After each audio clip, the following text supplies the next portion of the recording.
Welcome into the Landry Football Podcast. I am Chris Landry doing a triple header today. Hope you've had a chance to join us for top of the 3 o'clock hour. We did our Alabama show with good friend Ryan Fowler out in Tuscaloosa. And last hour we did Big 12 football and beyond. And certainly we're here with our regularly scheduled Landry Football Podcast, where we discuss all things football here on all levels. We're going to talk a little bit about offensive line evaluation criteria today. We're also going to talk a little bit about the state of college football and whether there is a need for a commissioner and what does that look like. A reminder, though, that you can check out all the detailed information over at LandryFootball.com, from our notebooks to our scouting reports. We've got all that for you. You can catch this show if you're listening to it on podcast form. You can catch it live if you want to join us in the chat room, and we hope that you do. You can join us at twitch.tv/Chris Landry Football, and that'll take you into the chat room and ask your questions, and we'll be glad to address them here later in the mailbag segment. If you haven't had a chance to sign up for the Landry Football Podcast channel, that'll get you not only this show, the SEC football show, the ACC football show. We've got all of that for you there. And certainly, Landry, if you go to the LandryFootball.com, you can catch the other conference shows. You can also catch the other conference shows live on Twitch TV. Yeah, I got a Big 10, got a Big 12. As I just mentioned, just got done with the Big 12. And Pac-12 tomorrow, ahead of the SEC show. So we've got a lot going on for you, and we want to provide that for you in the best way that we can. So between LandryFootball.com, you can get all the live shows, the podcasts. We've got it all for you. So we appreciate you joining us. For as the news and notes of the day, nothing that is outstanding. That is just, we got to talk about it. Absolutely, no question. Don't need to do there, other than to tell you that you can get the detailed information. There's some, for example, on LandryFootball.com, a couple of players at Oregon is in a little bit of trouble with some off the field issues. We've got some recruiting news. We've got some practice news around college football. As Ohio State started, Tennessee started, so we've got a lot of information there. Tons of information, obviously, in recruiting end as well. So we've got you covered in our college football notebook. In our NFL notebook, of course, we've got lots of information around training camp. Julio Jones missed the last 2 practices. Alex Ogletree signed with the Bears today. Greedy Williams is back at practice. Joe Looney, the Giants announced his retirement today. AJ Green's dealing with some injuries. What's going on in training camp practices? We've got all of that for you over at LandryFootball.com. So take advantage of the football season sale there. So I want to get into something that I think is an interesting topic that I've been asked a bunch, and I've thought about it, and I want to bring some clarity maybe to whether this is something that's viable, how would it look, and certainly welcome your thoughts and comments. And again, you can join us in the chat room, as I see Blake has. How are you, sir? What I look at when it comes to the sport of college football, and what I would consider lack of leadership in some areas, and if you have heard maybe the recent report, and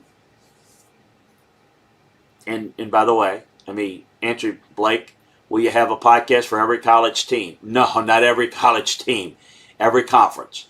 And I see you join us on YouTube. We don't have it there. If you join us, or you can on Periscope, if you follow me on Twitter at Landry Football, you can get the podcast there. The best way, though, is twitch.tv/Chris Landry Football. Yeah, got ACC, SEC, Big 10, Big 12, Pac-12, all on Twitch TV. So you can get that. You want to know the schedule, you can check it out at Landry Football. But as it relates to the college football landscape, the leadership, I think the SEC leadership is good. I think what has been done in the past has been really good. I think that when you look at what the role is of a commissioner, it's probably a little different than you might think. Whether it's a college commissioner of a conference, whether it's a professional commissioner, excuse me,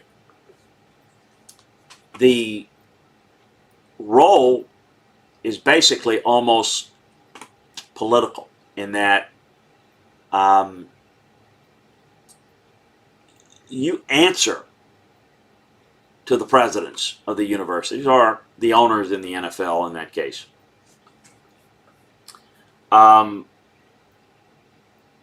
If you understand how the process works, it's very much like how it would work in Congress. It's about fostering ideas and getting everybody on the same page. It's about working the room. It's about getting people to see it a certain way. So, like, for example, the recent expansion talks. There's no question that there's some people in the SEC administration, presidents of certain universities, A&M we know for one, not happy about it. The presidents make the rules. They vote on them. There's some authorities given to a commissioner that are bestowed upon them by the owners of the presidents. But they work for those people at the pleasure of those folks. It's not what people think. People think Roger Goodell or Greg Sankey or whoever, come out and make these decisions and they just say, I'm going to do that. It doesn't work that way. People think that because they're kind of the mouthpiece of the operation, right? Well, there's some criticism by the Washington State president. Very, very critical of the SEC. And there's a lot of people that are. They are doing what's best for their league. Unfortunately, and we've explained this in the past, when you look at college football, it is in a modern time where there's a lot of, call it greed, a lot of, we're going to look out for ourselves.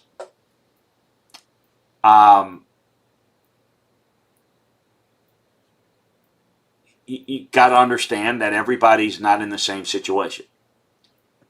Now, when they started the NFL years ago, the folks in New York, the Mara family, Mr. Hallis in Chicago, they understood that you may be in Chicago, you might be in New York, but if you don't have a Green Bay, you don't have a smaller, you don't have a league, you're in business with everyone. Well, college football is evolved over time. It's older than the pro football.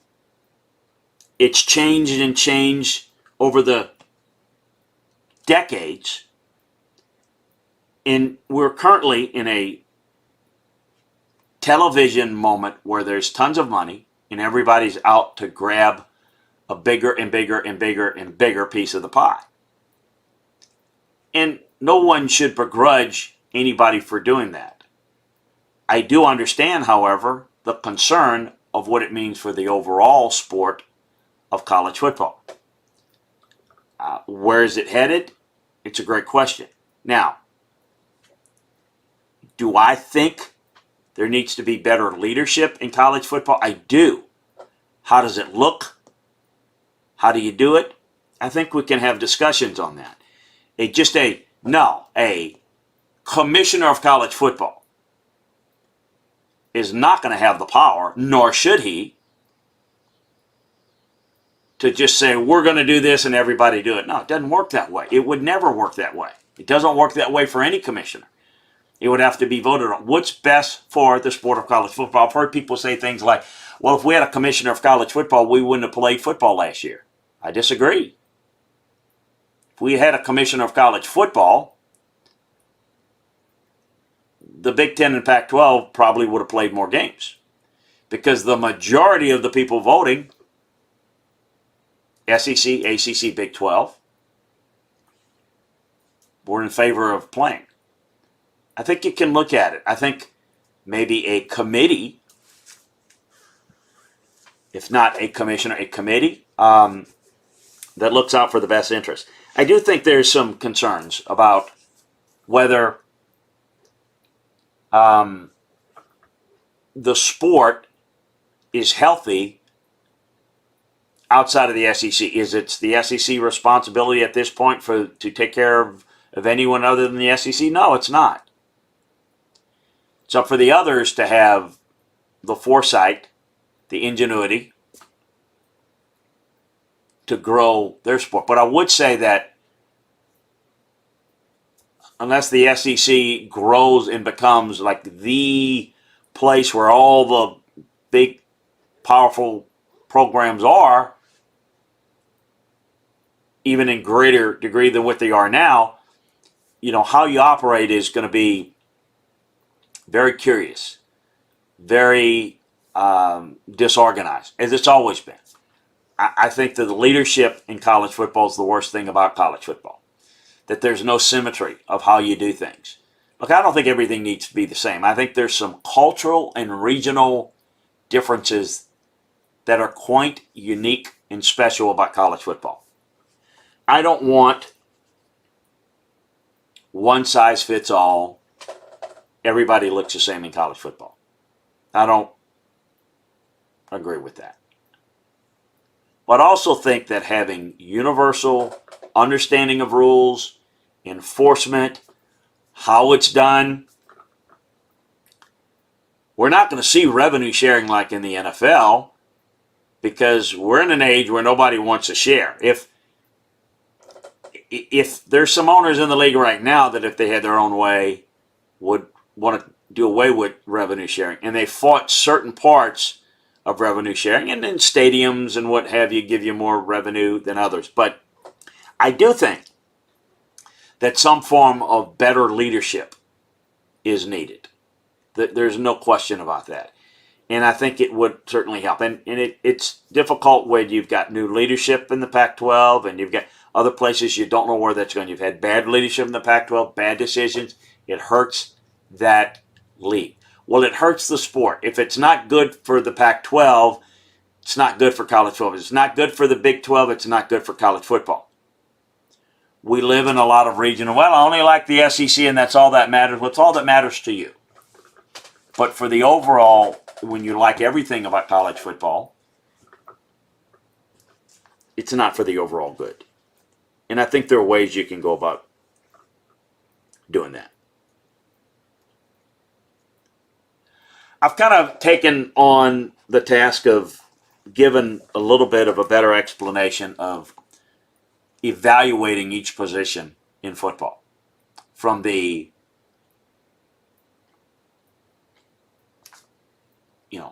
NFL side, NFL draft side, evaluating players. And I think it's important to kind of get a better understanding when you look at players, who are the best players, what you're looking at, and what to look for. First of all, I'm going to start with offensive tackles. I think it's, without question, more important than ever to have two offensive tackle that can handle speed rushers.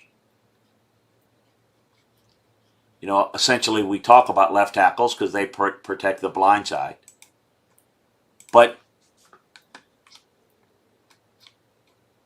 it's important to understand that good pass rushers can line up on either side. People will find a way to move the pass rushers. So it becomes more and more important to have a tackle that has the feet to protect on both sides. If you don't have that, you've got to use a tight end a little more, and it becomes a challenge. You've got to handle the speed of defenses. So if you don't, you're going to take, we don't throw the tight end enough. Well, you can't protect at the right tackle. That tight end is going to have to play more there, stay in the block, or the back has to stay more in block. So left tacklers are a little bit more athletic and equipped to handle speed more than right tackles. But I think you've got to have two that can do that. To play in the NFL, you got a tackle, you got to have outstanding balance. You got to be able to slide and mirror without going to the ground. The ability to recover is essential to play offensive tackle. Awareness and toughness are also essential to play the position. Athletic ability is really important. Number one criteria, quickness. What is that? Quickness, movement off the ball, quick start, adjusting to movement. Playing speed. That's the speed of the player in pads on the field. Start, change of direction, the stride and fluidity. Competitiveness is a critical factor. Toughness is a critical factor. The size, the mental awareness, a critical factor. Then the position specifics, the ability to sustain run blocking, the ability to handle one-on-one blocking, explosion, pop, strength. Do you get high?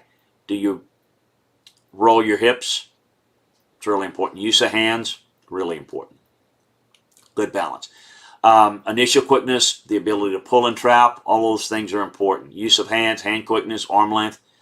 Second position skill. Unless you're an elite tackle, you better play multiple positions. Foot quickness, downfield block, and all those things are important.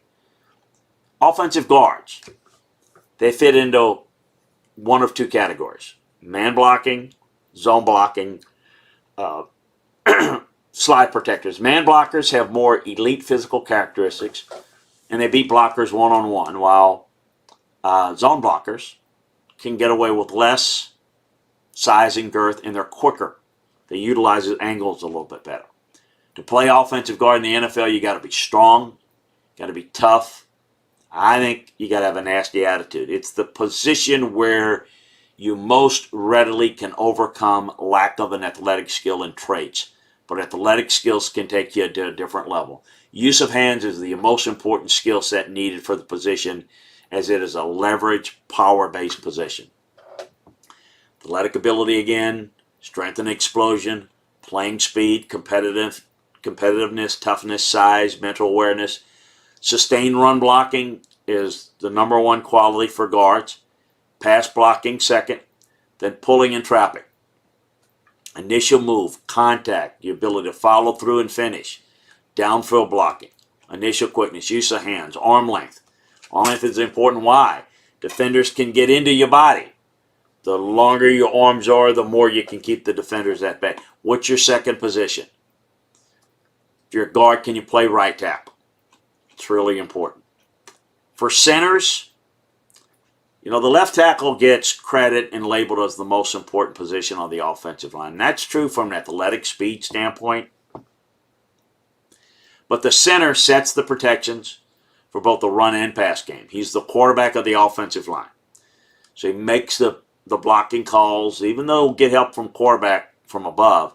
Just like it's quarterback responsibility to get his offense into the right play, getting the right help and protection to the right spot is the difference between a play working or not. That falls on the center. So the most blocking schemes at both the college and NFL level are slide zone protections, making it difficult to find power type centers with size. So quickness, hand usage, instincts are more important for slide zone schemes. Intelligence, foot and hand quickness, core base strength are the key qualities needed to play center at the next level. So center snaps starts there, right? You got to be able to execute that very well. Athletic ability, quickness is what I'm looking for. Strength and explosion, playing speed, competitiveness, toughness, size, mental awareness. The position-specific at center, sustainability, runability, the ability to handle one-on-one blocks, the ability to pull and trap, downfield blocking, initial quickness, use of hands, hand quickness, arm length we just talked about. Those are key factors. So I think when you look at the best guys in football, at each position.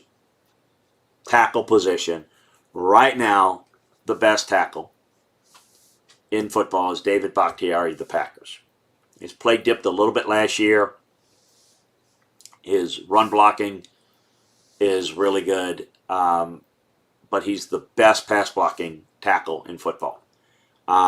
He's been top 5 in pass blocking grades for the past several years. Trent Williams of the Niners is another guy that's very, very good.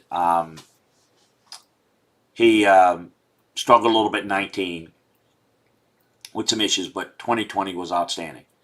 And it's the wide zone, really good fit there. Just outstanding. Ryan Ramcheck of the Saints is also very, very good. He is about as valuable as any tackle. In his first 4 years, he's graded better than anybody I've seen in the past several years since Joe Thomas.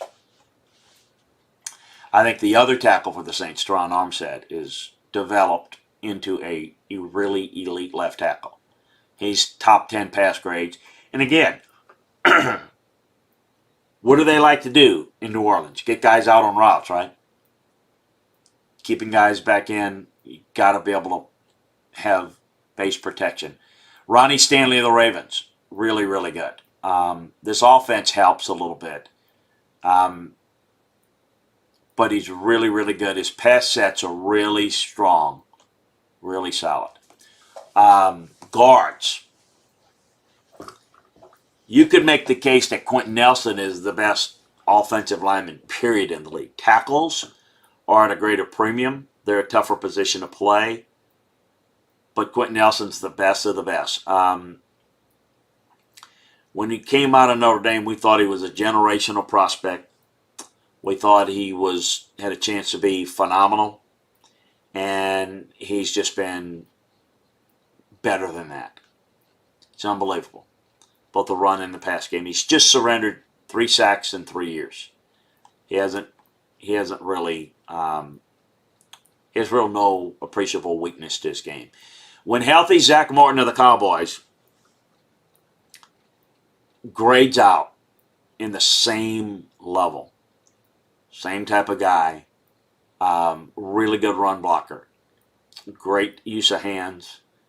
Places his hands very well. Good feet. Drives his feet. Health has been the issue a little bit with him. Certainly it was last year. But he's outstanding.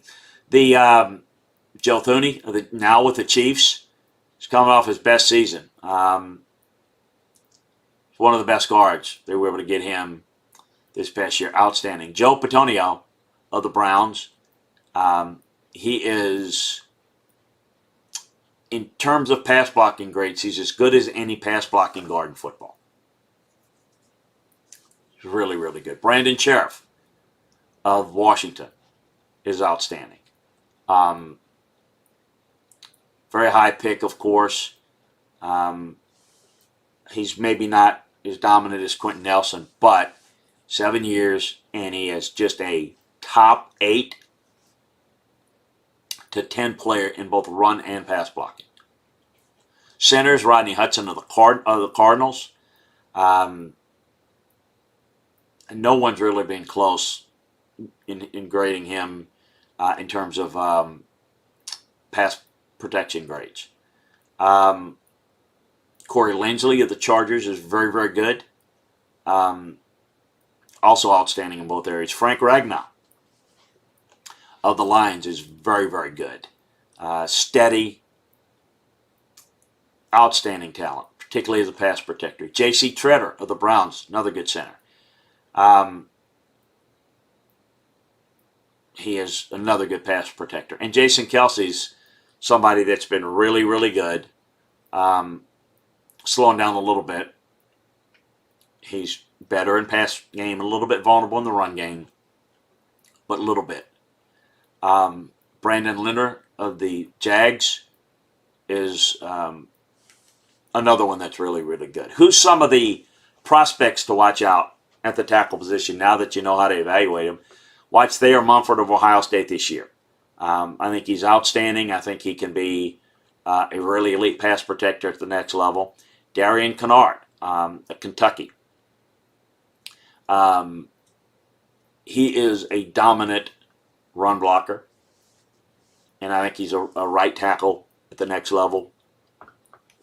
He's somebody you should watch a lot. Alabama's Evan Neal is a freak, and he is unbelievable. He's got brute strength. He can turn guys in the pass game, get movement in the run game. I think Jameer Salyer from Georgia is ready for a breakout season. I think he has a chance to have a great year. He's created out well in both the pass and the run game. The Northwestern kid, Peter Skradonsky, is another guy that's very, very good, stepping out of the shadows of Rasheed Slater.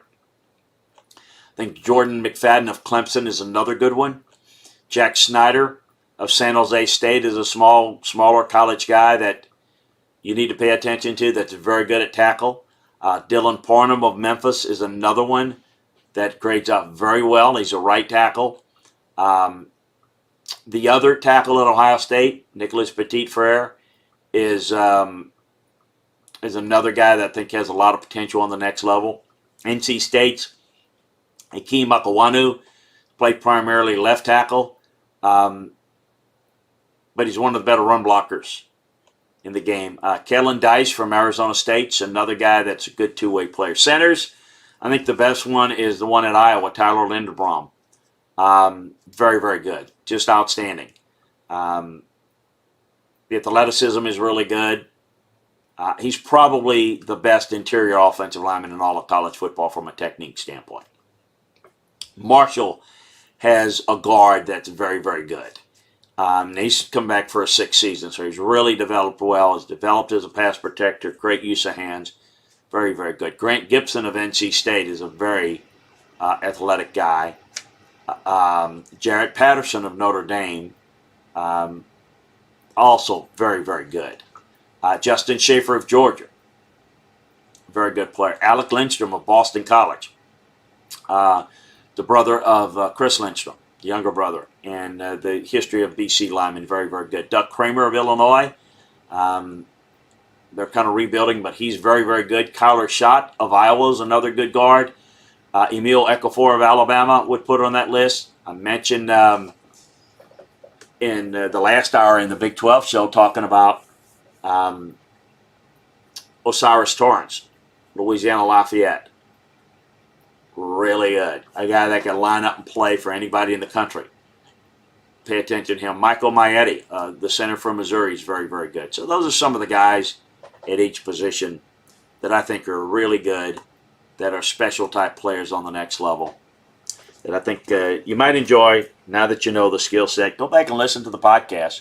Go to LandryFootball.com and kind of make notes of what to look for and watch when these guys play, see how they play out. I want to get to the mailbag here, and we'll go however you want to go with this, folks, on the mailbag and answer some of your question. Let's get to the mailbag again.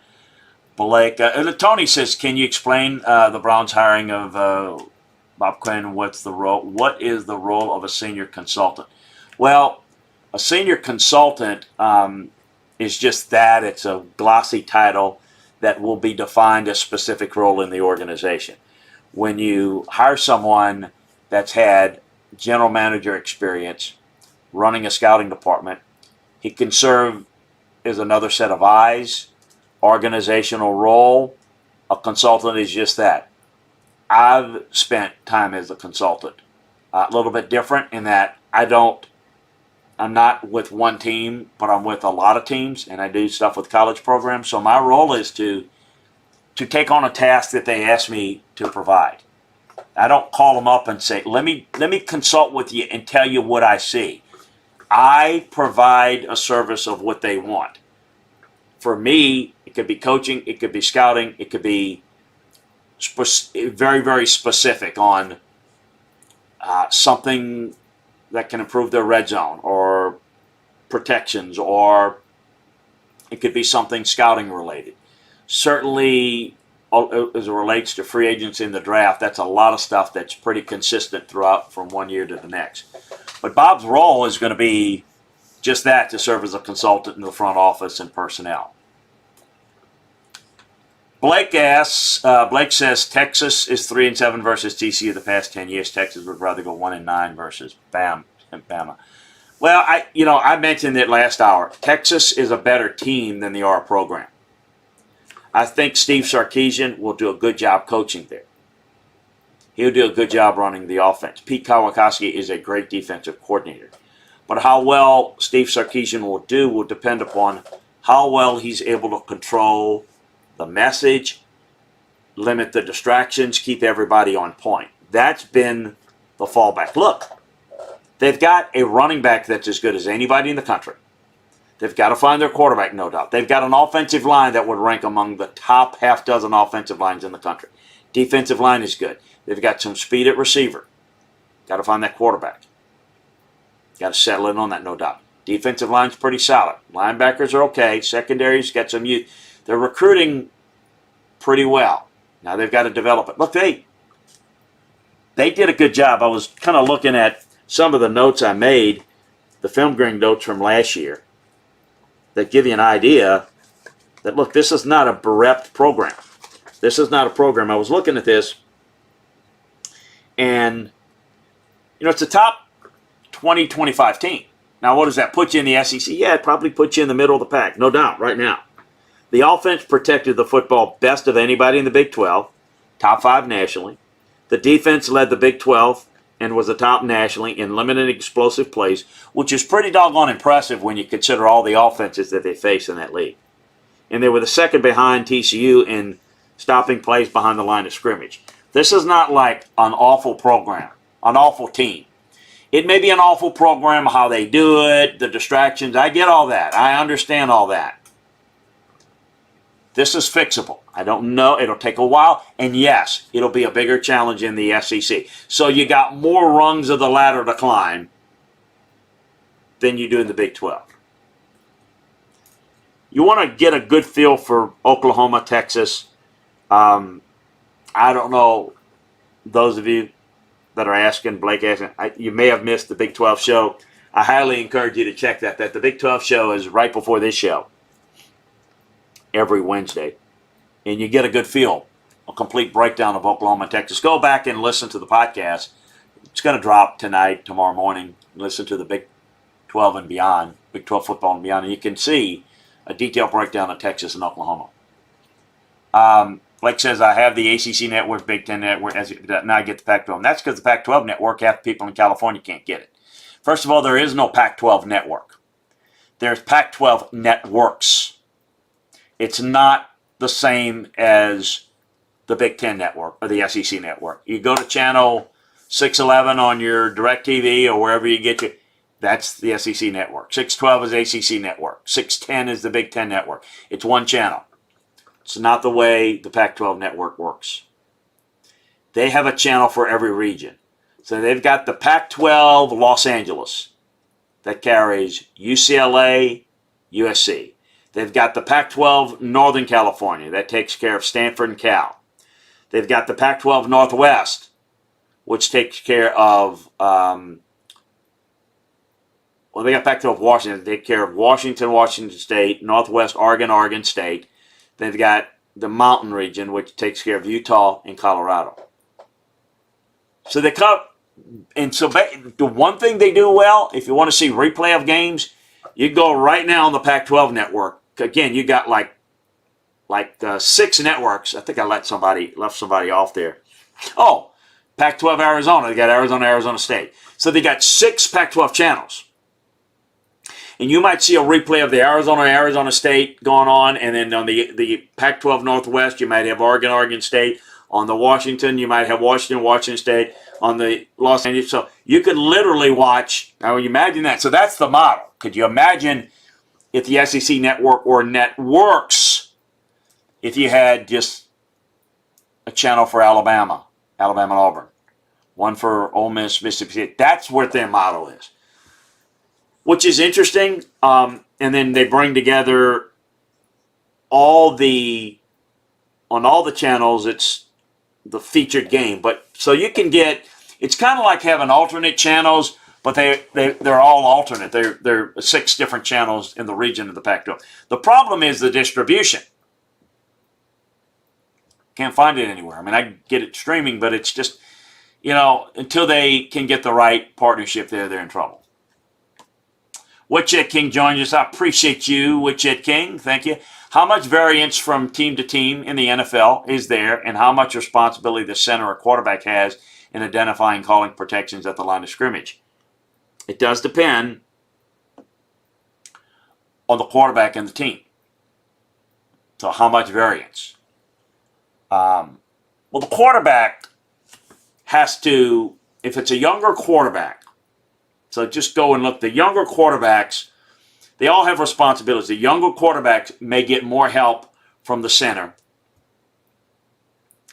than a veteran quarterback. So that's the variance, the youth and inexperience of the quarterback being able to set it. And it just depends team to team. I'd say there's probably a 25% variance. I mean, I think mostly, you can vary off of that 25%, but quarterbacks got to set it because he sees it. And then the center makes the adjustments and the communicating to the rest of the offensive linemen. Tony says, love the team-by-team breakdown of the NFL. Love the website, love the membership, worth every penny. Thank you, Tony. Bless you. We encourage everybody to check out LandryFootball.com.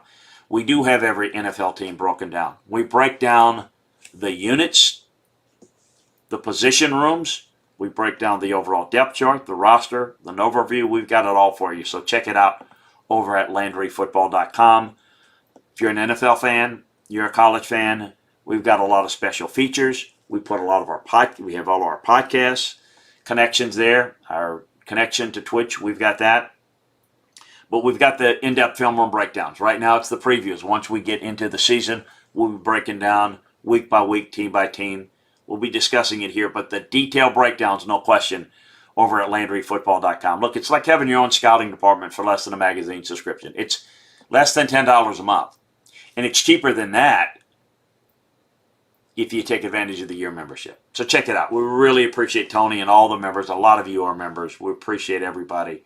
John, I think Witchet King is as well. I think Blake is. I hope so. Anyway, give us a shot. We really appreciate it. Also, make sure that you are tuning in, we hope.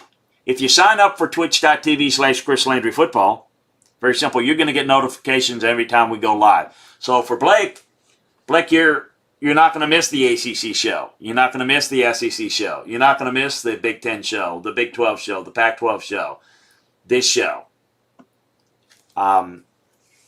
We actually added, we're doing, and we're going to, for Blake, your question, I have done a show with Ryan Fowler out of Alabama for several years now. And we've turned that into a podcast. That's a lot of fun. So the Alabama Football Scouting Report airs at 3 p.m. Central right here, live on this channel, simultaneous with Ryan's Drive Time show in Tuscaloosa.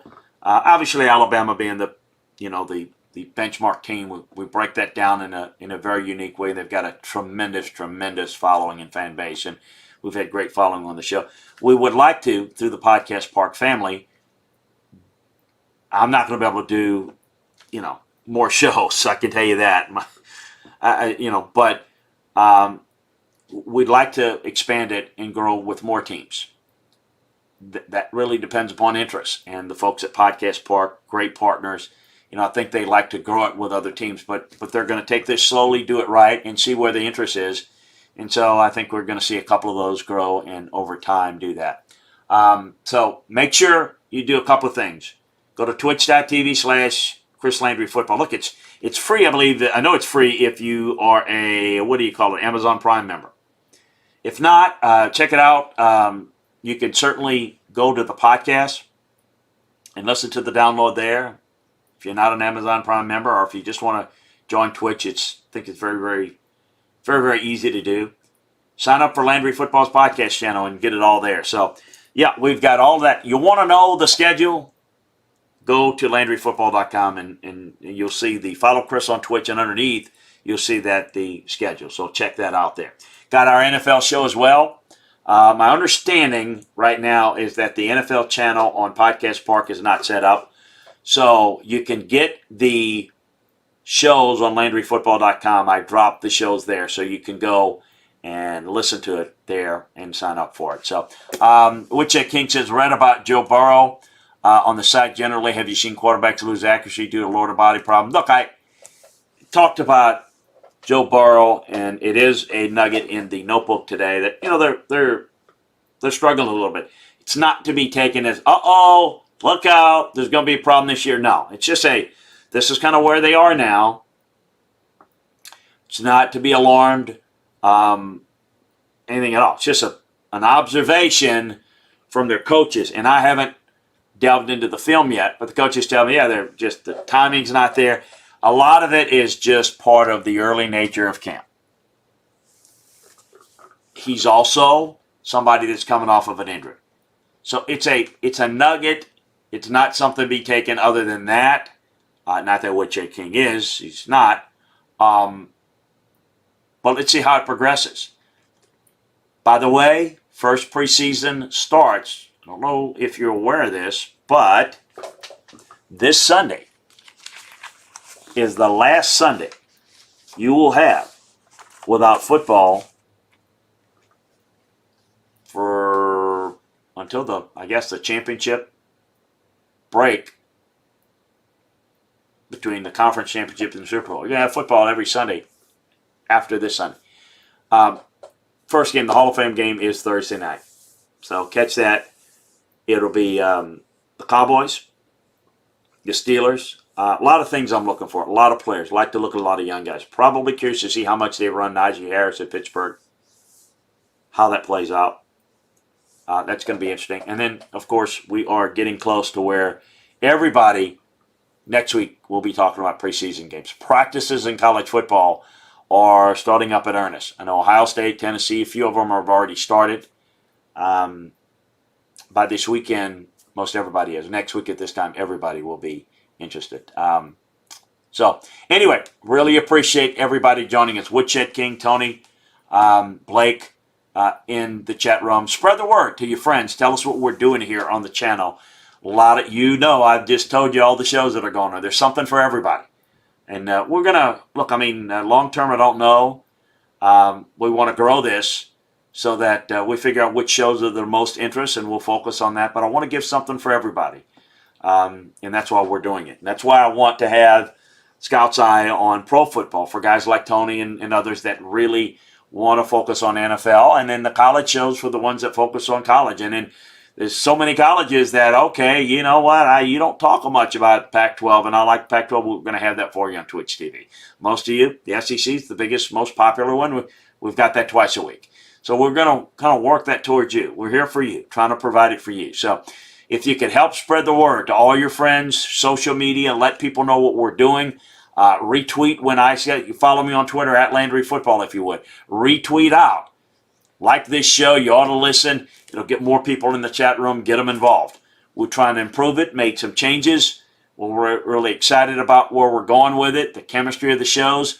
So check us out. Tomorrow we're going to be here, 4 p.m. Central, with a little Pac-12 football and beyond on Twitch TV. And then following that, live on Twitch TV, SEC football and beyond. And you can catch that on Podcast Park, Landry Football's podcast channel. So appreciate everybody joining us. Thank you. Have a great evening. We'll talk tomorrow, and see you over at LandryFootball.com for all the latest news and notes. We got it for you. Take care, everybody.